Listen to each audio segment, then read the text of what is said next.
What's up, guys? So as you can see here, I've got two different ditch witches for you. I've got the SK1550 weight kitted. It's a 2021 or 2022. I think it's a 22 because we bought it this year. Then we've also got a 2021 weight kitted SK800. You can get the weight kit added. I want to say it was around maybe like 1,800 bucks, something like that. So anyway, I want to talk to you guys about why we have two of these and what the big differences are between the two. So let's start with the SK800. The reason for buying this machine was I used to have a Toro Dingo and I wanted to upgrade and have higher lift capacity, higher dump height, the whole 9 yards. Have a more comfortable machine, but really I really wanted something that could lift more. And I wanted to be able to stand on the machine.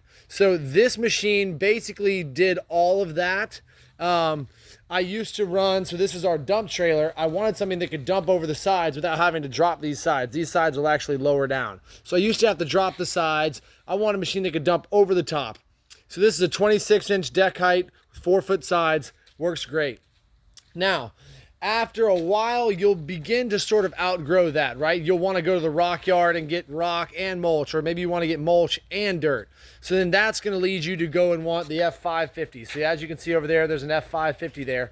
If you have 89-inch sides or below, you can load an F550 with your SK1550. Now that's badass, because now I can go ahead and get a bunch of dirt in the truck or a bunch of dirt in the trailer, and I then can make myself a lot more, I can get a lot more done in the trips. So this machine here will lift about a half pallet of sod. If it's centipede, it'll lift about 40% of a pallet. If it is zoysia, if it's St. Augustine, it'll lift a little over half pallet. This machine will lift whole pallets of sod with the exception of 500 square foot centipede. So the reason for getting this machine is you can literally get palletized material dropped off at your job site, move it around easily. You can dump way higher. You'll have to look at the specs on their website, but it's a significantly larger amount of actual height. This comes with lights. It actually has less ground pressure, I believe, than the 800 because the tracks are taller and longer and wider and everything. This one here, if I had to have one, if I only could have one with my current setup, I would run the 1550 only because I have the 550. If I didn't have the 550, didn't need to load over the side, honestly, man, the 800 is pretty hard to beat. This one's got 250 hours on it. The 1550's got 100-something hours on it. As you can tell, we've got 3 different buckets. By the way, if you're going to get a bucket, I wouldn't recommend going larger than a 60-inch. And if you do, go ahead and get the bucket reinforced. I actually tore the actual adapter plate there with the 1550 loading dirt. Not even rock, just loading dirt. That's how freaking strong it is. But as you can tell, we've got stump grinders, Blue Diamond stump grinders. We've got grapples. We've got pinching claws. We've got clamping buckets. I used to have a Rotodarin, bought that brand new, sold it. We've got this. We've got all our stuff here. So don't think that I don't do this every day. But anyway, these two machines are actually beasts, bomb-proof. One of the biggest things I love about the 800 is the fact that when you hop on this, watch.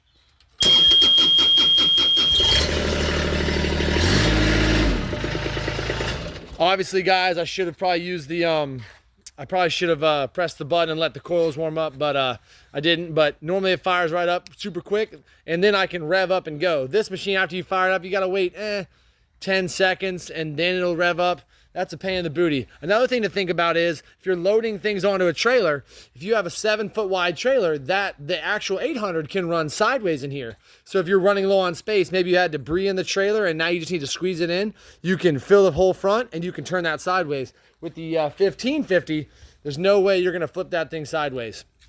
So hope that helps. Hope that gives you guys a good rundown of some of the things to think about with these machines. If you're thinking about a 550, definitely pull the trigger, but get them as a combo.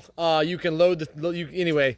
Being able to move palletized solid materials and dirt much quicker and load it heavier and without having tipping problems, it's just a huge added benefit.